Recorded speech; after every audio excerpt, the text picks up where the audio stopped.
ನಮಸ್ಕಾರ ಸ್ನೇಹಿತರೆ, ಜ್ಞಾನಸ್ವರೂಪಿ ಕನ್ನಡಕ್ಕೆ ನಿಮ್ಮೆಲ್ಲರಿಗೆ ಸ್ವಾಗತ. ನೀವೆಲ್ಲರೂ ಸಹಿತ ಪ್ರಥಮ ಭಾಷೆ ಕನ್ನಡ ಪರೀಕ್ಷೆಯನ್ನು ಅತ್ಯುತ್ತಮವಾಗಿ ಬರೆದಿರ್ತೀರಾ ಎಂದು ಭಾವಿಸುತ್ತಾ, ಮುಂದಿನ ಪರೀಕ್ಷೆ ಏನು 23ನೇ ತಾರೀಕಂದು ಇರತಕ್ಕಂತಹ ವಿಜ್ಞಾನ ವಿಷಯದ ಬಗ್ಗೆ ಈ ಉಳಿದಿರುವ 3 ದಿನಗಳಲ್ಲಿ ಏನನ್ನು ಓದಬೇಕು ಎನ್ನುವಂತಹ ಗೊಂದಲ ನಿಮ್ಮಲ್ಲಿ ಇರಬಹುದು ಸ್ನೇಹಿತರೆ. ಈ ಗೊಂದಲವನ್ನು ಪರಿಹರಿಸುವಂತಹ ಕೆಲಸವನ್ನು ನಾನು ಮಾಡುತ್ತೇನೆ. ಈ ಉಳಿದಿರ್ತಕ್ಕಂತಹ 3 ದಿನ ಸಮಯದಲ್ಲಿ ನೀವು ಮುಖ್ಯವಾಗಿ ಹಳೆ ಪ್ರಶ್ನೆ ಪತ್ರಿಕೆಗಳನ್ನು ಬಿಡಿಸ್ತಾ ಹೋಗಬೇಕು. ತದನಂತರ ಈ ವರ್ಷ ಬಿಟ್ಟಿರ್ತಕ್ಕಂತಹ 4 ಮಾಡಲ್ ಪ್ರಶ್ನೆ ಪತ್ರಿಕೆಯನ್ನು ನೀವು ಬಿಡಿಸಬೇಕು. ಅದರಲ್ಲಿ ಯಾವ ರೀತಿಯಾಗಿ ಬಿಡಿಸ್ಬೇಕಪ್ಪ ಅಂತಂದರೆ, ನೀವು ಒಂದು ಪ್ರಶ್ನೆ ಓದಿದ ತಕ್ಷಣ ಅದಕ್ಕೆ ನಿಮಗೆ ಗೊತ್ತಾಗುತ್ತೆ. 1 ವರ್ಷ ವಿಜ್ಞಾನ ವಿಷಯವನ್ನು ಸ್ಟಡಿ ಮಾಡಿರ್ತೀರಿ. ಹಾಗಾಗಿ ಈ ಒಂದು ಪ್ರಶ್ನೆ ಓದಿದ ತಕ್ಷಣ ನಿಮಗೆ ನಾನು ಆನ್ಸರ್ ಮಾಡಬಲ್ಲೆ ಅನ್ನುವಂತಹ ಒಂದು ನಂಬಿಕೆ ನಿಮ್ಮಲ್ಲಿ ಬಂದಾಗ ಅಂಥ ಪ್ರಶ್ನೆಗಳನ್ನು ಓದೋ ಅವಶ್ಯಕತೆ ಇಲ್ಲ. ನಿಮಗೆ ಯಾವುದು ಗೊಂದಲ, ಈಗ ಒಂದು ಪ್ರಶ್ನೆ ಓದಿದ ತಕ್ಷಣ ಅದಕ್ಕೆ ಆನ್ಸರ್ ಮಾಡೋಕ್ಕೆ ನನಗೆ ಕಷ್ಟ ಆಗ್ತಾ ಇದೆ ಅನ್ನುವಂತಹ ಪ್ರಶ್ನೆಗಳನ್ನು ನೀವು ಸ್ವಲ್ಪ ಜಾಸ್ತಿ ಓದಬೇಕಾಗುತ್ತೆ. ಹಾಗಾಗಿ ಇಲ್ಲಿ ನೋಡಿರಿ, ನಾವು ಈ ಒಂದು ತರಗತಿಯಲ್ಲಿ ಭೌತ ವಿಜ್ಞಾನಕ್ಕೆ ಸಂಬಂಧಿಸಿದ ಹಳೆ ಪ್ರಶ್ನೆ ಪತ್ರಿಕೆಗಳನ್ನು ಒಂದೇ ವಿಡಿಯೋದಲ್ಲಿ ತರುವ ಪ್ರಯತ್ನವನ್ನು ಮಾಡಿದ್ದೇನೆ. ಈ ಒಂದು ತರಗತಿಯನ್ನು ಪೂರ್ತಿಯಾಗಿ ನೋಡಿ ಅಂತ ಹೇಳುತ್ತಾ ತರಗತಿಯನ್ನು ಪ್ರಾರಂಭಿಸೋಣ. ನೋಡಿರಿ, 2025ರ ಮುಖ್ಯ ಪರೀಕ್ಷೆ 1ರ ಪ್ರಶ್ನೆ ಪತ್ರಿಕೆ ಮತ್ತು ಮಾದರಿ ಉತ್ತರಗಳನ್ನು ನಾವು ನೋಡ್ತಾ ಹೋಗೋಣ ಅಂತ. ಭೌತಶಾಸ್ತ್ರಕ್ಕೆ ಸಂಬಂಧಿಸಿದಂತೆ ನೋಡಿರಿ, ಮೊದಲನೇ ಪ್ರಶ್ನೆ, ಪೀನ ದರ್ಪಣಗಳನ್ನು ಇವುಗಳಲ್ಲಿ ಉಪಯೋಗಿಸುತ್ತಾರೆ ಅಂತಂದ್ರೆ, ಪೀನ ದರ್ಪಣಗಳನ್ನು ಬಳಸುವಂಥದ್ದು ವಾಹನಗಳ ಹಿನ್ನೋಟ ದರ್ಪಣಗಳು, ಸಾಮಾನ್ಯ ಟಾರ್ಚುಗಳು, ತಪಾಸಣಾ ದೀಪಗಳು, ಕ್ಷೌರ ಕನ್ನಡಿ ಅಥವಾ ಕ್ಷೌರ ದರ್ಪಣಗಳು. ಇವುಗಳಲ್ಲಿ ಬಳಸುವಂಥದ್ದು ನಿಮ್ನ ದರ್ಪಣ. ನೋಡಿರಿ, ಸೂರ್ಯನು ವಾಸ್ತವ ಸೂರ್ಯೋದಯಕ್ಕಿಂತ 2 ನಿಮಿಷಗಳ ಮೊದಲು ಹಾಗೂ ವಾಸ್ತವ ಸೂರ್ಯಾಸ್ತದ ನಂತರ 2 ನಿಮಿಷಗಳ ನಂತರವೂ ನಮಗೆ ಗೋಚರಿಸಲು ಕಾರಣ ವಾಯುಮಂಡಲದಲ್ಲಿನ ಬೆಳಕಿನ ವಕ್ರೀಭವನ. ಸ್ನೇಹಿತರೆ, ನಾವು ತರಗತಿ ಮಾಡಬೇಕಾದ್ರೆ ಹೇಳಿರ್ತೀವಿ. ನೋಡಿರಿ, ಒಂದು ಕುದುರೆ ಲಾಳಾಕೃತಿಯ ಕಾಂತದ ಧ್ರುವಗಳ ನಡುವೆ ವಿದ್ಯುತ್ ಪ್ರವಾಹವಿರುವ ಒಂದು ಸಲಾಕೆಯನ್ನು ಇರಿಸಲಾಗಿದೆ. ಸಲಾಕೆಯ ಸ್ಥಾನಪಲ್ಲಟವು ಗರಿಷ್ಠವಾಗಲು ವಿದ್ಯುತ್ ಪ್ರವಾಹದ ದಿಕ್ಕು ಮತ್ತು ಕಾಂತಕ್ಷೇತ್ರದ ದಿಕ್ಕುಗಳ ನಡುವೆ ಇರಬೇಕಾದ ಕೋನ ಅಂದರೆ 90 ಡಿಗ್ರಿ. ಇದೇ ಪ್ರಶ್ನೆಯನ್ನು ಇನ್ನೊಂದು ರೀತಿಯಲ್ಲಿ ಕೇಳಬಹುದು ಸ್ನೇಹಿತರೆ. ಒಂದು ಕುದುರೆ ಲಾಳಾಕೃತಿಯ ದಂಡ ಕಾಂತದ ಧ್ರುವಗಳ ನಡುವೆ ವಿದ್ಯುತ್ ಪ್ರವಾಹವಿರುವ ಒಂದು ಸಲಾಕೆಯನ್ನು ಇರಿಸಲಾಗಿದೆ. ಸಲಾಕೆಯು ಯಾವಾಗ ಗರಿಷ್ಠ ಬಲವನ್ನು ಅನುಭವಿಸುತ್ತದೆ ಅಂತ ಪ್ರಶ್ನೆ ಬರ್ಬೋದು. ಯಾವಾಗ ಗರಿಷ್ಠ ಬಲವನ್ನು ಅನುಭವಿಸುತ್ತದೆ ಅಂತಂದರೆ, ವಿದ್ಯುತ್ ಪ್ರವಾಹದ ದಿಕ್ಕು ಮತ್ತು ಕಾಂತಕ್ಷೇತ್ರಗಳ ದಿಕ್ಕುಗಳು ಲಂಬವಾಗಿದ್ದಾಗ ಗರಿಷ್ಠ ಬಲವನ್ನು ಅನುಭವಿಸುತ್ತದೆ. ನೋಡಿ, ಒಂದು ವಿದ್ಯುತ್ ಮಂಡಲದಲ್ಲಿ ಉಪಯೋಗಿಸುವ ರೋಧಕದ ಚಿಹ್ನೆ ಈ ರೀತಿಯಾಗಿದೆ. ನೋಡಿರಿ, ವಿದ್ಯುತ್ ಮಂಡಲದಲ್ಲಿ ಬಳಸ್ತಕ್ಕಂತಹ ಚಿಹ್ನೆಗಳು 11 ಚಿಹ್ನೆಗಳು ನಿಮ್ಮ ಪಠ್ಯಪುಸ್ತಕದಲ್ಲಿದ್ದಾವೆ. ಅದರಲ್ಲಿ 5 ಚಿಹ್ನೆಗಳು ವೆರಿ ಇಂಪಾರ್ಟೆಂಟ್ ಇರ್ತವೆ. ಆ 5 ಚಿಹ್ನೆಗಳನ್ನು ನೀವು ನೋಡಲೇಬೇಕಾಗ್ತದೆ. ಒಂದು ವಿದ್ಯುತ್ ಕೋಶ, ಇನ್ನೊಂದು ವಿದ್ಯುತ್ ಕೋಶಗಳ ಸಂಯೋಜನೆ, ರೋಧಕದ ಚಿಹ್ನೆ, ರಿಯೋಸ್ಟಾಟು, ಸೇರ್ಪಡೆ ಇಲ್ಲದ ದಾಟಿದ ತಂತಿ. ಈ ಒಂದು 5 ಚಿಹ್ನೆಗಳು ಪ್ರತಿ ವರ್ಷವೂ ರಿಪೀಟ್ ಆಗುವುದರಿಂದ ಈ ಒಂದು 5 ಚಿಹ್ನೆಗಳನ್ನು ನೀವು ನೋಡ್ಕೊಳ್ಬೇಕಾಗುತ್ತೆ ಸ್ನೇಹಿತರೆ. ನೋಡಿ, ಮತ್ತು 5ನೇ ಪ್ರಶ್ನೆ, 2 ಕಾಂತೀಯ ಬಲರೇಖೆಗಳು ಒಂದನ್ನೊಂದು ಛೇದಿಸುವುದಿಲ್ಲ. ಈ ವಾಕ್ಯವನ್ನು ಸಮರ್ಥಿಸಿ. ಒಂದು ವೇಳೆ ಛೇದಿಸಿದರೆ ಛೇದಿಸುವ ಬಿಂದುವಿನಲ್ಲಿ ದಿಕ್ಸೂಚಿಯ ಸೂಜಿಯು 2 ದಿಕ್ಕುಗಳತ್ತ ನಿರ್ದೇಶಿಸುತ್ತದೆ ಎಂದರ್ಥ. ಆದರೆ ಇದು ಸಾಧ್ಯವಿಲ್ಲ. ಕೆಳಗೆ ಕೊಟ್ಟಿರುವ ಮಂಡಲ ಚಿತ್ರವನ್ನು ಗಮನಿಸಿ. ವಾಹಕತಂತಿಯ ಪಿ ಬಿಂದುವಿನ ಸುತ್ತಲೂ ಹಾಗೂ ಕ್ಯೂ ಬಿಂದುವಿನ ಸುತ್ತಲೂ ಉಂಟಾಗುವ ಕಾಂತಕ್ಷೇತ್ರದ ದಿಕ್ಕನ್ನು ತಿಳಿಸಿ. ನೋಡಿರಿ, ಚಿತ್ರ ಈ ರೀತಿಯಾಗಿದೆ. ಪಿ ಬಿಂದುವಿನಲ್ಲಿ ಅಪ್ರದಕ್ಷಿಣಾಕಾರವಾಗಿರುತ್ತದೆ ಮತ್ತು ಕ್ಯೂ ಬಿಂದುವಿನಲ್ಲಿ ಪ್ರದಕ್ಷಿಣಾಕಾರವಾಗಿರುತ್ತದೆ. ಈ ಒಂದು ಕಾಂತಕ್ಷೇತ್ರದ ದಿಕ್ಕನ್ನು ಯಾವ ರೀತಿಯಾಗಿ ನಾವು ಗುರುಸ್ತೀವಪ್ಪ ಅಂತಂದರೆ, ಇದಕ್ಕೆ ಬಲಗೈ ಹೆಬ್ಬೆರಳು ನಿಯಮವನ್ನು ಅಪ್ಲೈ ಮಾಡಿದಾಗ ನಮಗೆ ಇದರ ಬಗ್ಗೆ ಯಾವ ರೀತಿಯಾಗಿ ಕಾಂತಕ್ಷೇತ್ರದ ದಿಕ್ಕನ್ನು ಗುರುತಿಸಬೇಕಂತೇಳಿ ಗೊತ್ತಾಗುತ್ತದೆ ಸ್ನೇಹಿತರೆ. ನೋಡಿರಿ, ಪ್ರಶ್ನೆ ಸಂಖ್ಯೆ 7, ಬಿಳಿ ಬಣ್ಣದ ರೋಹಿತದ ಪುನರ್ ಸಂಯೋಜನೆಯನ್ನು ತೋರಿಸುವ ನ್ಯೂಟನ್ ಅವರ ಪ್ರಯೋಗವನ್ನು ವಿವರಿಸಿ ಅಂತೇಳಿ ಐತಿ. ನೋಡಿರಿ, ಉತ್ತರ ಈ ರೀತಿಯಾಗಿದೆ. ಉತ್ತರವನ್ನು ನೀವು ಓದ್ಕೊಳ್ರಿ, ವಿಡಿಯೋನ ಪಾಸ್ ಮಾಡಿ ಉತ್ತರವನ್ನು ನೋಡಿಕೊಳ್ಳಿ. ಯಾಕಂದರೆ ಉತ್ತರ ವಿಡಿಯೋ ಲೆಂತ್ ಆಗ್ತದೆ. ಸಮೀಪ ದೃಷ್ಟಿ ದೋಷ ಹಾಗೂ ದೂರದೃಷ್ಟಿ ದೋಷಗಳ ನೋಡೋಣ. ಯಾವುದಾದರೂ 2 ವ್ಯತ್ಯಾಸಗಳು ಕೇಳಿದಾರ ನೋಡಿರಿ. ವ್ಯತ್ಯಾಸಗಳು ಈ ರೀತಿಯಾಗಿದ್ದಾವೆ. ವ್ಯತ್ಯಾಸಗಳನ್ನು ನೀವು ವಿಡಿಯೋನ ಪಾಸ್ ಮಾಡಿ ಸ್ಪಷ್ಟವಾಗಿ ಉತ್ತರವನ್ನು ಓದಿಕೊಳ್ಳಿ.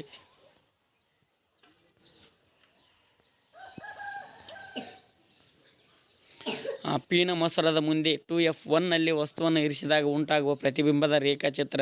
ನೋಡಿ, ಈ ಒಂದು ಪೀನ ಮೊಸರದಿಂದ 6 ರೀತಿಯ ಪ್ರತಿಬಿಂಬಗಳು ಉಂಟಾಗ್ತವೆ. ಆ 6 ರೀತಿಯ ಪ್ರತಿಬಿಂಬಗಳ ಚಿತ್ರಗಳನ್ನು ನೀವು ಕಂಪಲ್ಸರಿಯಾಗಿ ಪ್ರಾಕ್ಟೀಸ್ ಮಾಡಿರಿ. ಅದರಲ್ಲಿ ಮುಖ್ಯವಾಗಿ ಹೇಳ್ಬೇಕಂದ್ರೆ 6 ಪ್ರಕಾರದ ಚಿತ್ರಗಳಲ್ಲಿ ಮೊದಲನೆಯದು ಮತ್ತು 6ನೇದ್ದು ಎಕ್ಸಾಮಲ್ಲಿ ಕೇಳುವುದು ರೇರ್. ಹಾಗಾಗಿ ಮಧ್ಯದಲ್ಲಿರ್ತಕ್ಕಂತಹ 4 ಚಿತ್ರಗಳನ್ನು ಸಹಿತ ನೀವು ಕಂಪಲ್ಸರಿಯಾಗಿ ಅಭ್ಯಾಸ ಮಾಡಲೇಬೇಕಾಗ್ತದೆ. ನೋಡಿರಿ, ಮತ್ತು ಓಮ್ನ ನಿಯಮವನ್ನು ನಿರೂಪಿಸಿ ವಾಹಕದ ರೋಧವು ಅವಲಂಬಿಸಿರುವ ಅಂಶಗಳು ಕೇಳಿದ್ರೆ ನಿಮಗೆ ಓಮ್ನ ನಿಯಮ ಬರೆಯಲು ಕಷ್ಟ ಆಗಿತ್ತಪ್ಪ ಅಂತಂದ್ರೆ V is equal to I × R ಅನ್ನುವಂಥ ಸೂತ್ರವನ್ನು ಬರೆದರೂ ಸಹಿತ ನಿಮಗೆ 1 ಅಂಕ ಸಿಗ್ತಾ ಇರ್ತದೆ. ವಾಹಕದ ರೋಧವು ಅವಲಂಬಿಸಿರುವ ಅಂಶಗಳು ವಾಹಕದ ಉದ್ದ, ವಾಹಕದ ಅಡ್ಡ ಕೊಯ್ತ, ವಸ್ತುವಿನ ಪ್ರಾಕೃತಿಕ ಗುಣ, ವಸ್ತುವಿನ ತಾಪ.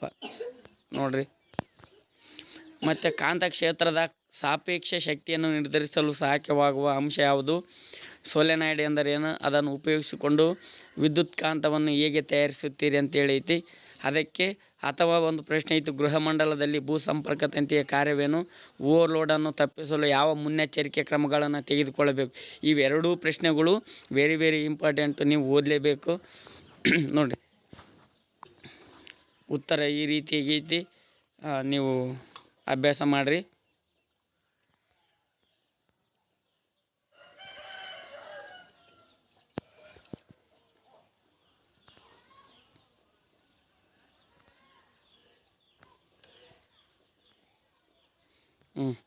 ವಿದ್ಯುತ್ ಮಂಡಲಕ್ಕೆ ಅಮ್ಮೀಟರ್ ಮತ್ತು ವೋಲ್ಟ್ ಮೀಟರನ್ನು ಹೇಗೆ ಸಂಪರ್ಕಿಸುತ್ತಾರೆ? ಅವುಗಳ ಕಾರ್ಯ ಏನು?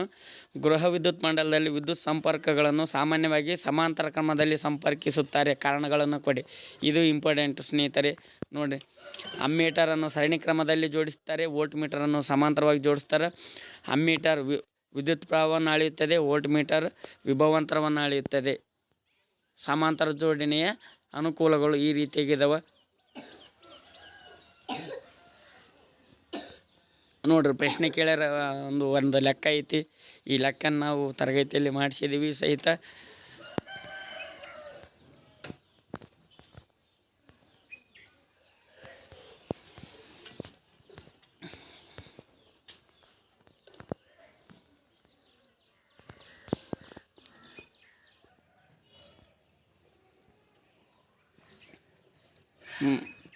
ಮುಖ್ಯ ಪರೀಕ್ಷೆ 2025 ಪ್ರಶ್ನೆ ಪತ್ರಿಕೆ ಭೌತಶಾಸ್ತ್ರ ಪ್ರಶ್ನೆಗಳು. ನೋಡಿರಿ, ಫ್ಲೆಮಿಂಗನ ಎಡಗೈ ನಿಯಮದಲ್ಲಿ ಮಧ್ಯದ ಬೆರಳು ಸೂಚಿಸುವ ದಿಕ್ಕು ಅಂತ ಕೇಳಿದ್ರೆ ಮಧ್ಯದ ಬೆರಳು ವಿದ್ಯುತ್ ಪ್ರವಾಹದ ದಿಕ್ಕನ್ನು ಸೂಚಿಸ್ತೈತಿ. ತೋರು ಬೆರಳು ಕಾಂತಕ್ಷೇತ್ರದ ದಿಕ್ಕನ್ನು ಸೂಚಿಸ್ತೈತಿ. ಹೆಬ್ಬೆರಳು ವಾಹಕದ ಚಲನೆ ಅಥವಾ ವಾಹಕದ ಮೇಲೆ ಬಲದ ದಿಕ್ಕನ್ನು ಸೂಚಿಸುತ್ತದೆ. ನೋಡಿ, 220 ವೋಲ್ಟ್ ಜನರೇಟರಿಗೆ ಒಂದು ವಿದ್ಯುತ್ ಬಲ್ಬನ್ನು ಸಂಪರ್ಕಿಸಿದಾಗ ಬಲ್ಬ್ನಲ್ಲಿ 0.75 ಆಂಪಿಯರ್ ವಿದ್ಯುತ್ ಪ್ರವಾಹ ಪ್ರವಹಿಸುತ್ತದೆ. ಆಗ ಬಲ್ಬ್ನ ವಿದ್ಯುತ್ ಸಾಮರ್ಥ್ಯವು ಅಂತ ಕೇಳಿದರೆ ಇದಕ್ಕೆ ಸೂತ್ರ, ವಿದ್ಯುತ್ ಸಾಮರ್ಥ್ಯವನ್ನು ಕಂಡುಹಿಡಿಯುವ ಸೂತ್ರ ಯಾವುದಪ್ಪ ಅಂತಂದರೆ P = V × I. ಈ ಸೂತ್ರವನ್ನು ಬಳಸಿ ಲೆಕ್ಕ ಮಾಡಿದಾಗ ನಿಮಗೆ ಆನ್ಸರ್ ದೊರೆಯುತ್ತದೆ ಸ್ನೇಹಿತರೆ. ಉತ್ತರ 165 ವ್ಯಾಟ್. ವಿದ್ಯುತ್ ಪ್ರವಹಿಸುತ್ತಿರುವ ವೃತ್ತಾಕಾರದ ವಾಹಕದ ಸುರುಳಿಯಲ್ಲಿನ ಸುತ್ತುಗಳ ಸಂಖ್ಯೆಯನ್ನು 10 ಪಟ್ಟು ಹೆಚ್ಚಿಸಿದರೆ ಆಗ ಉತ್ಪತ್ತಿಯಾಗುವ ಕಾಂತಕ್ಷೇತ್ರವು ಹೆಚ್ಚಾಗುವ ಪ್ರಮಾಣ 10 ಪಟ್ಟು. ಅಂದ್ರೆ ಸುರುಳಿಯ ಸುತ್ತುಗಳ ಸಂಖ್ಯೆಯನ್ನು n ರಷ್ಟು ಹೆಚ್ಚಿಸಿದಾಗ ಕಾಂತಕ್ಷೇತ್ರವು ಸಹಿತ ಎನ್ನರಷ್ಟು ಹೆಚ್ಚಾಗುತ್ತದೆ ಅಂತ ಐತೆ. ಅಂದರೆ ಸುರುಳಿಗಳ ಸುತ್ತು ಎಷ್ಟು ಪಟ್ಟು ಹೆಚ್ಚಾಗುತ್ತದೆಯೋ ಅಷ್ಟೇ ಪಟ್ಟು ಕಾಂತಕ್ಷೇತ್ರವು ಸಹಿತ ಹೆಚ್ಚಾಗುತ್ತದೆ. ವಿದ್ಯುನ್ಮಂಡಲದಲ್ಲಿ ಬಳಸಲಾಗುವ ಕೆಳಗಿನ ಘಟಕಗಳ ಸಂಕೇತಗಳ ಚಿತ್ರವನ್ನು ಬರೆಯಿರಿ ಅಂತ ಐತಿ. ವಿದ್ಯುತ್ ಕೋಶ ನೋಡಿರಿ, ನಾವು ಆಗಲೇ ಹೇಳ್ದಂಗೆ 5 ಚಿತ್ರಗಳು ಚಿಹ್ನೆಗಳು ಇಂಪಾರ್ಟೆಂಟು. ಒಂದು ವಿದ್ಯುತ್ ಕೋಶ, ರಿಯೋಸ್ಟಾಟ್ ಅಥವಾ ಪರಿವರ್ತಿಸಬಹುದಾದ ರೋಧಕದ ಚಿಹ್ನೆ, ವಿದ್ಯುತ್ ಕೋಶಗಳ ಸಂಯೋಜನೆಯಾಗಿರ್ಬೋದು, ಸೇರ್ಪಡೆಯಿಲ್ಲದೆ ದಾಟಿದ ತಂತಿ, ಇನ್ನೂ ಹಲವಾರು ಸ್ನೇಹಿತರೆ ನೀವು ಪ್ರಾಕ್ಟೀಸ್ ಮಾಡಿರಿ. ನೋಡಿರಿ, ಎ, ಬಿ ಮತ್ತು ಸಿ ಗಾಜಿನ ಪಟ್ಟಕಗಳನ್ನು ಕೆಳಗೆ ಕೊಟ್ಟಿರುವ ಚಿತ್ರದಲ್ಲಿ ತೋರಿಸಿರುವಂತೆ ಜೋಡಿಸಲಾಗಿದೆ. ಎ ಪಟ್ಟಕದ ಮೂಲಕ ಬಿಳಿ ಬೆಳಕಿನ ಕಿರಣವನ್ನು ಹಾಯಿಸಿದಾಗ ಪರದೆಯ ಮೇಲೆ ಬೆಳಕಿನ ರೋಹಿತ ಉಂಟಾಗುವುದೇ ಕಾರಣ ಕೊಡಿ. ಪರದೆಯ ಮೇಲೆ ಬೆಳಕಿನ ರೋಹಿತ ಉಂಟಾಗುತ್ತದೆ. ಪಟ್ಟಕ ಎ ಬಿಳಿ ಬೆಳಕನ್ನು 7 ಬಣ್ಣಗಳಾಗಿ ವಿಭಜಿಸುತ್ತದೆ. ಪಟ್ಟಕ ಬಿಯು 7 ಬಣ್ಣಗಳನ್ನು ಪುನರ್ ಸಂಯೋಜನೆ ಮಾಡಿ ಬಿಳಿ ಬೆಳಕನ್ನಾಗಿ ಪರಿವರ್ತಿಸುತ್ತದೆ. ಹಾಗೂ ಪಟ್ಟಕ ಸಿಯು ಬಿಳಿ ಬೆಳಕನ್ನು 7 ಬಣ್ಣಗಳಾಗಿ ವಿಭಜಿಸುವುದರಿಂದ ಪರದೆಯ ಮೇಲೆ ರೋಹಿತ ಉಂಟಾಗುತ್ತದೆ. ವಕ್ರೀಭವನದ ನಿಯಮಗಳನ್ನು ನಿರೂಪಿಸಿ ಅಂತೇಳೈತಿ. ನೋಡಿರಿ, ವಕ್ರೀಭವನದ ನಿಯಮ ಈ ರೀತಿಯಾಗ್ಯದವ, ನೀವು ಅಭ್ಯಾಸ ಮಾಡಿರಿ. ಗೃಹ ವಿದ್ಯುತ್ ಮಂಡಲದಲ್ಲಿ ಉಂಟಾಗುವ ಓವರ್ಲೋಡನ್ನು ತಪ್ಪಿಸಲು ಯಾವ ಮುನ್ನೆಚ್ಚರಿಕೆ ಕ್ರಮಗಳನ್ನು ತೆಗೆದುಕೊಳ್ಳಬೇಕು? ಲೋಹದ ಮೇಲ್ಮೈ ಹೊಂದಿರುವ ವಿದ್ಯುತ್ ಉಪಕರಣಗಳನ್ನು ಭೂಸಂಪರ್ಕಗೊಳಿಸುವುದು ಅಗತ್ಯವಾಗಿದೆ ಏಕೆ ಅಂತ ಪ್ರಶ್ನೆ ಇದೆ. ನೋಡಿರಿ ಸ್ನೇಹಿತರೆ, ಇದಕ್ಕೆ ಅಥವಾ ಅನ್ನುವಂಥ ಪ್ರಶ್ನೆ ಒಂದೈತಿ. ಕೊಟ್ಟಿರುವ ಚಿತ್ರವನ್ನು ಗಮನಿಸಿ ಮತ್ತು ಕೆಳಗೆ ಕೊಟ್ಟಿರುವ ಪ್ರಶ್ನೆಗಳಿಗೆ ಉತ್ತರಿಸಿ. ವಾಹಕದಲ್ಲಿ ಹರಿಯುತ್ತಿರುವ ವಿದ್ಯುತ್ ಪ್ರವಾಹದ ದಿಕ್ಕನ್ನು ತಿಳಿಸಿ. ವಿದ್ಯುತ್ ಪ್ರವಾಹದ ದಿಕ್ಕನ್ನು ನಿರ್ಧರಿಸಲು ಸಹಾಯಕವಾದ ನಿಯಮವನ್ನು ನಿರೂಪಿಸಿ ಅಂತೇಳಿ ಪ್ರಶ್ನೆ ಇದೆ. ನೋಡಿರಿ, ಓವರ್ಲೋಡನ್ನು ತಪ್ಪಿಸುವ ಮುನ್ನೆಚ್ಚರಿಕೆ ಕ್ರಮಗಳು ಈ ರೀತಿಯಾಗಿದ್ದಾವ, ನೀವು ಅಭ್ಯಾಸ ಮಾಡಿರಿ. ಲೋಹದ ಮೇಲ್ಮೈ ಹೊಂದಿರುವ ಉಪಕರಣಕ್ಕೆ ಯಾವುದೇ ರೀತಿಯ ವಿದ್ಯುತ್ ಸೋರಿಕೆ ಉಂಟಾದಲ್ಲಿ ಅದರ ವಿಭವಾಂತರವು ಭೂಮಿಯ ವಿಭವಾಂತರಕ್ಕೆ ಸಮನಾಗಿರುತ್ತದೆ ಮತ್ತು ಬಳಕೆದಾರರಿಗೆ ತೀವ್ರ ಆಘಾತವಾಗುವುದಿಲ್ಲ. ನೋಡಿರಿ, ನೇರವಾದ ವಾಹಕದಲ್ಲಿ ವಿದ್ಯುತ್ ಎಕ್ಸ್ ತುದಿಯ ಕಡೆಗೆ ಹರಿಯುತ್ತಿದೆ. ನೇರವಾದ ವಾಹಕದಲ್ಲಿ ವಿದ್ಯುತ್ ಪ್ರವಾಹವು ಕೆಳಗಿನಿಂದ ಮೇಲಕ್ಕೆ ಹರಿಯುತ್ತಿದೆ. ಯಾವುದಾದ್ರೂ ಒಂದು ಬರಿಬೇಕು. ಕಾರಣವಾದ ನಿಯಮ ಬಲಗೈ ಹೆಬ್ಬೆರಳು ನಿಯಮವನ್ನು ನಿರೂಪಿಸಬೇಕು. ನೋಡಿರಿ, ಮತ್ತು ಪ್ರಶ್ನೆ ಒಂದು 3 ಅಂಕದ ಲೆಕ್ಕದ ಪ್ರಶ್ನೆ ಐತಿ. ಇದು ಲೆಕ್ಕವನ್ನು ಅಭ್ಯಾಸ ಮಾಡಿರಿ.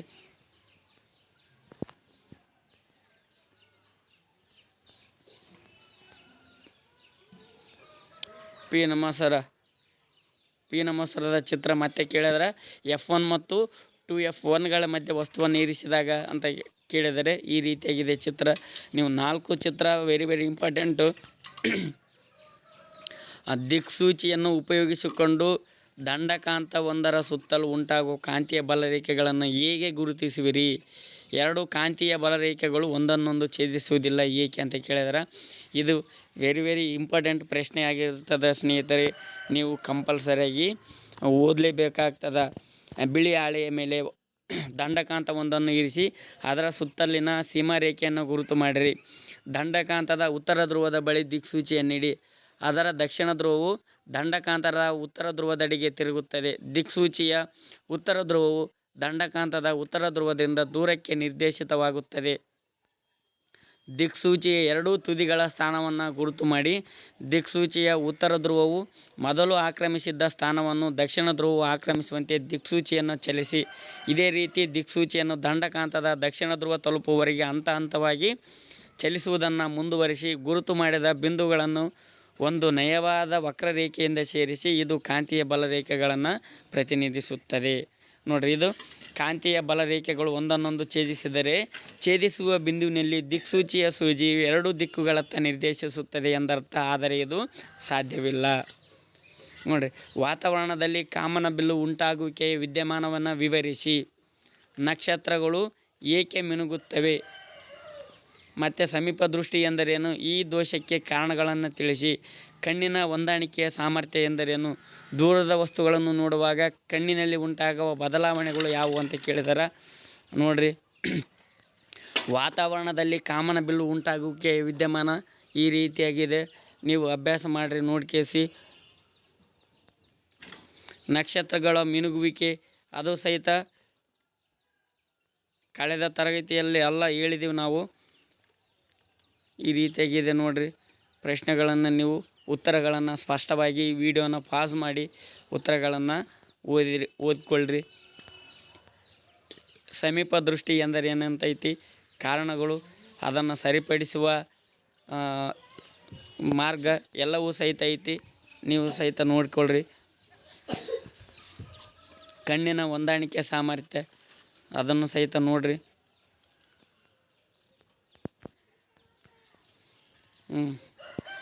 ವಿಭವಾಂತರ ಎಂದರೇನು? ಗೃಹ ವಿದ್ಯುತ್ ಮಂಡಲದಲ್ಲಿ ವಿದ್ಯುತ್ ಉಪಕರಣಗಳನ್ನು ಸಮಾಂತರವಾಗಿ ಜೋಡಿಸುವುದರಿಂದ ಆಗುವ ಅನುಕೂಲಗಳು ಯಾವುವು ಅಂತ ಕೇಳ್ಯಾರ. ಮತ್ತು ಓಮ್ನ ನಿಯಮವನ್ನು ನಿರೂಪಿಸಿ. ಒಂದು ವಾಹಕದ ವಿದ್ಯುತ್ ರೋಧ ಎಂದರೇನು? ಇದು ಯಾವ ಅಂಶಗಳ ಮೇಲೆ ಅವಲಂಬಿತವಾಗಿದೆ?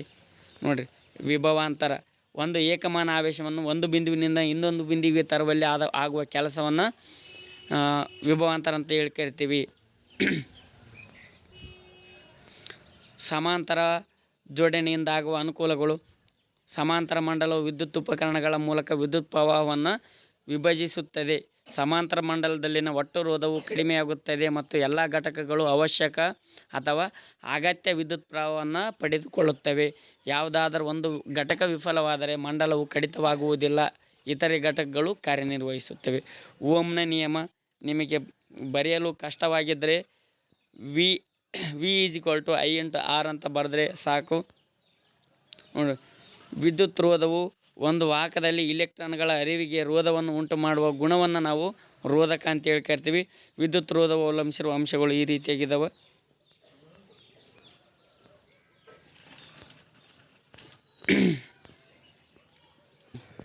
ಎರಡು 2025 ಪರೀಕ್ಷೆ 3ರ ಪ್ರಶ್ನೆ ಪತ್ರಿಕೆ ನೋಡಿರಿ. ಭೌತ ವಿಜ್ಞಾನ.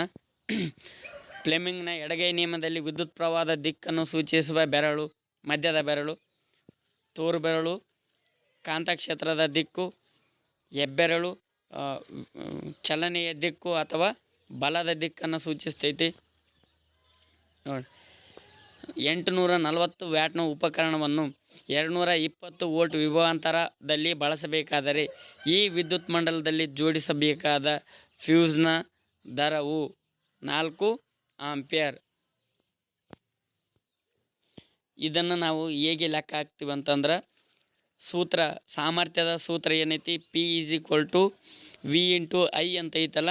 ಈಗ P ನಮಗೆ ಗೊತ್ತೈತಿ, V ನಮಗೆ ಗೊತ್ತೈತಿ, I ಗೊತ್ತಿಲ್ಲ. ಹಾಗಾಗಿ ಐನ = ಈ ಕಡೆ ಕಳಿಸ್ತಪ್ಪ ಅಂದ್ರೆ I = P/V ಆಗ್ತದೆ. ಇದರ ಸೂತ್ರ ಬಳಸಿ 840/220 ಮಾಡಿದಾಗ ನಮಗೆ 4 ಆಂಪಿಯರ್ ಬರುತ್ತೆ ಸ್ನೇಹಿತರೆ. ನೋಡಿರಿ, ಕೆಳಗೆ ಕೊಟ್ಟಿರುವ ಚಿತ್ರವನ್ನು ಗಮನಿಸಿ. ಇಲ್ಲಿ ನೀವು ತೆಗೆದುಕೊಳ್ಳಬಹುದಾದ ಸರಿಯಾದ ತೀರ್ಮಾನ ಎಂದರೆ ದಿಕ್ಪಲ್ಲಟ ಕೋನವು ಕ್ಯೂನಲ್ಲಿ ಗರಿಷ್ಠವಾಗಿರುತ್ತದೆ. ಏಕೆಂದರೆ ಯಾವ ಬೆಳಕು ಹೆಚ್ಚು ಬಾಗುತ್ತದೆಯೋ ಅದರ ದಿಕ್ಪಲ್ಲಟ ಕೋನವು ಏನಾಗಿರ್ತದೆ ಅಂದ್ರೆ ಗರಿಷ್ಠವಾಗಿರ್ತದೆ ಅಥವಾ ಹೆಚ್ಚಾಗಿರ್ತೈತಿ. ಹಾಗಾಗಿ ಇಲ್ಲಿ ಕೊಟ್ಟಿರುವ 3 ಚಿತ್ರಗಳಲ್ಲಿ ಅತಿ ಹೆಚ್ಚು ಬಾಗುವ ಬಣ್ಣ ನೀಲಿ ಬಣ್ಣ ಹೆಚ್ಚು ಬಾಗ್ತದೆ. ಹಾಗಾಗಿ ಅದರ ದಿಕ್ಪಲ್ಲಟ ಕೋನ ಹೆಚ್ಚಾಗಿರುತ್ತದೆ. ವಿದ್ಯುತ್ ಮಂಡಲದಲ್ಲಿ ಉಪಯೋಗಿಸುವ ರಿಯೋಸ್ಟಾಟ್ನ ಚಿಹ್ನೆ ಈ ರೀತಿಯಾಗಿದೆ ನೋಡ್ರಿ. Very important. ವಾತಾವರಣದಲ್ಲಿರುವ ಎ ಮತ್ತು ಬಿ ಎರಡೂ ವಿಧದ ಕಣಗಳಲ್ಲಿ ಎ ಕಣಗಳು ಪ್ರಮುಖವಾಗಿ ನೀಲಿ ಬೆಳಕನ್ನು ಮತ್ತು ಬಿ ಕಣಗಳು ಪ್ರಮುಖವಾಗಿ ಕೆಂಪು ಬೆಳಕನ್ನು ಚದುರಿಸುತ್ತವೆ. ಇವುಗಳಲ್ಲಿ ಯಾವ ವಿಧದ ಕಣಗಳು ಹೆಚ್ಚು, ಕಣಗಳ ಗಾತ್ರ ಹೆಚ್ಚು ಅಂತಂದರೆ ಪ್ರಮುಖವಾಗಿ ಬಿ ಕಣಗಳ ಗಾತ್ರ ಹೆಚ್ಚಾಗಿರುತ್ತದೆ. ಯಾಕಂದರೆ ಕೆಂಪು ಬೆಳಕನ್ನು, ದೊಡ್ಡ ಗಾತ್ರದ ಕಣಗಳು ಕೆಂಪು ಬೆಳಕನ್ನು ಚದುರಿಸ್ತವೆ, ಚಿಕ್ಕ ಕಣಗಳು ನೀಲಿ ಬೆಳಕನ್ನು ಚದುರಿಸುತ್ತವೆ. ಬೆಳಕನ್ನು ಚದುರಿಸುವ ಕಣಗಳು ಅತ್ಯಂತ ದೊಡ್ಡವಾಗಿದ್ದರಪ್ಪ ಅಂದ್ರೆ ಅವು ಬಿಳಿ ಬೆಳಕನ್ನು ಚದುರಿಸುತ್ತವೆ. ಪ್ರಶ್ನೆ ಸಂಖ್ಯೆ 6. ಕಾಂತೀಯ ಬಲರೇಖೆಗಳ ಯಾವುದಾದರೂ 2 ಗುಣಲಕ್ಷಣಗಳನ್ನು ಬರೆಯಿರಿ ಅಂತೈತಿ. ಕಾಂತೀಯ ಬಲರೇಖೆಗಳ ಗುಣಲಕ್ಷಣಗಳು ಈ ರೀತಿಯಾಗಿದ್ದಾವೆ, ನೀವು ನೋಡಿಕೊಳ್ಳ್ರಿ, ವಿಡಿಯೋ ಪಾಸ್ ಮಾಡಿ. ತದನಂತರ ಗೃಹ ವಿದ್ಯುತ್ ಮಂಡಲದಲ್ಲಿ ಭೂ ಸಂಪರ್ಕ ತಂತಿಯ ಕಾರ್ಯವನ್ನು ವಿವರಿಸಿ. ಸೋಲೆನಾಯ್ಡ್ನಲ್ಲಿ ವಿದ್ಯುತ್ ಪ್ರವಾಹವನ್ನು ಹೆಚ್ಚಿಸಿದಾಗ ಏನಾಗುತ್ತದೆ? ವಿದ್ಯುತ್ ಪ್ರವಾಹವಿರುವ ಸೋಲೆನಾಯ್ಡ್ನ ಒಳಭಾಗದಲ್ಲಿ ಇರಿಸಿದ ಮೆದು ಕಬ್ಬಿಣದ ದಂಡವು ಏನಾಗುತ್ತದೆ ಅಂತ ಐತಿ ನೋಡ್ರಿ. ಪ್ರಶ್ನೆ ಭೂ ಸಂಪರ್ಕ ತಂತಿಯ ಕಾರ್ಯಗಳು ಈ ರೀತಿಯಾಗಿ ಐತಿ ನೋಡ್ರಿ. ಮೆದು ಕಬ್ಬಿಣದ ಇರಿಸಿದಾಗ ಏನಾಗ್ತದೆ ಅಂತ ಐತಿ. ಅಥವಾ ಪ್ರಶ್ನೆ ಕಾಂತಕ್ಷೇತ್ರವು ಪ್ರಬಲವಾಗುತ್ತದೆ ಮತ್ತು ಮೆದು ಕಬ್ಬಿಣದವು ವಿದ್ಯುತ್ ಕಾಂತವಾಗುತ್ತದೆ ಅಂತ ಐತಿ, ನೋಡ್ಕೊಳ್ರಿ. ಮತ್ತು ಮಯೋಪಿಯಾ ಅಥವಾ ಸಮೀಪ ದೃಷ್ಟಿ ದೋಷ ಮತ್ತೆ ಬಂತು, ವೆರಿ ವೆರಿ ಇಂಪಾರ್ಟೆಂಟು. ಸಮೀಪ ದೃಷ್ಟಿ ದೋಷ ಎಂದರೇನು? ಕಾರಣಗಳು, ಸರಿಪಡಿಸುವ ವಿಧಾನ ನೋಡ್ಕೊಳ್ರಿ. ಮತ್ತು ಪೀನ ಮೊಸರ ಚಿತ್ರ ನೋಡ್ರಿ. 2F1 ಆಚೆ ಪ್ರತಿ ಸತ್ಯನೂ ಸಹಿತ ಈ ನಾನು ಏನು ಹೇಳಿದ 4 ಚಿತ್ರಗಳು, ಆ 4 ಚಿತ್ರಗಳಲ್ಲೇ ಒಂದು ಪ್ರಶ್ನೆಯನ್ನು ಕೇಳ್ತಾರೆ. ಚಿತ್ರ ಈ ರೀತಿಯಾಗಿದೆ, ಗಮನಿಸ್ರಿ. ಪ್ರಶ್ನೆ ಸಂಖ್ಯೆ ನೋಡ್ರಿ 10 ಲೆಕ್ಕ ಐತಿ.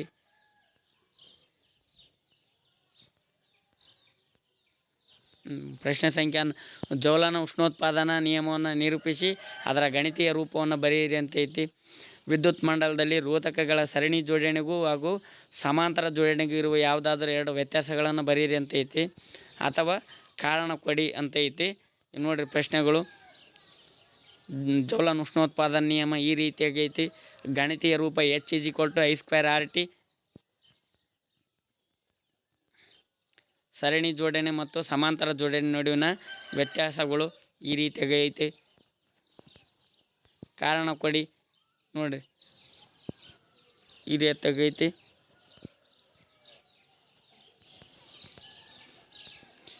ನಿಮ್ನ ದರ್ಪಣದ ಯಾವುದಾದರೂ 4 ಉಪಯೋಗಗಳನ್ನು ಬರೆಯಿರಿ. ವರ್ಧನೆ ಎಂದರೇನು? ಪ್ರತಿಬಿಂಬವೊಂದರ ವರ್ಧನೆಯ ಬೆಲೆಯು +3 ಆದರೆ ಪ್ರತಿಬಿಂಬದ ಗಾತ್ರ ಮತ್ತು ಸ್ವಭಾವವನ್ನು ತಿಳಿಸಿ ಅಂತ ಐತಿ ನೋಡ್ರಿ. ನಿಮ್ನ ದರ್ಪಣದ ಉಪಯೋಗಗಳು ನೋಡ್ರಿ.